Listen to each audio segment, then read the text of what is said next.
bâtiment, c'est notre outil de travail. C'est notre outil de travail physique sur lequel on met au point les détails du bâtiment pour qu'ils correspondent en fait à notre vision commune. Ça va être détruit, ça. Ça va être détruit. En revanche, ce qui ne sera pas détruit, c'est la salle que vous allez découvrir. Alors, donc, je rappelle que cette salle est extrêmement technique puisqu'on est non seulement anti-sismique, mais anti-vibration parce que nous sommes à côté de la gare. Donc, elle est sur ressort. Nous avions d'ailleurs posé des ressorts.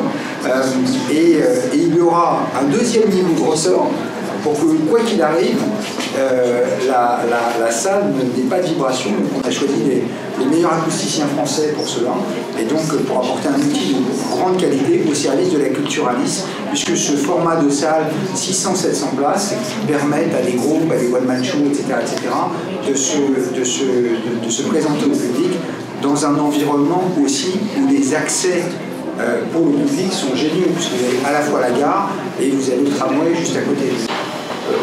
Dans ce quartier, si on l'avait dit il y a quelques années à Rue du Thiers, Newton pourrait s'installer.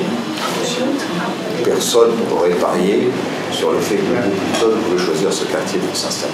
Si vous mettez quelque chose d'ordinaire à côté d'une très belle architecture haussmannienne du 19e siècle, vous l'étouffez.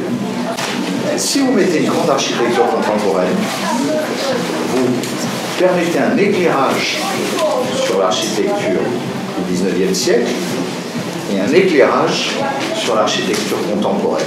Des villes ont perdu le sens d'aller recréer en France cette ambition de laisser une trace pour les générations futures de bâtiments un peu exceptionnels. Et ces bâtiments exceptionnels, justement, seul l'État les faisait puisque c'était des bâtiments culturels. Donc on a pris l'habitude de ne créer des bâtiments exceptionnels que pour des outils culturels. Nous sommes des gens totalement privés et qui avons pensé qu'il y avait une vision urbanistique dont on avait parlé avec Daniel Libeskind et qu'il fallait créer ici des objets architecturaux exceptionnels tout en étant dans la vie de la ville, à savoir avec un hôtel, des commerces, une salle de spectacle, des bureaux, etc., etc.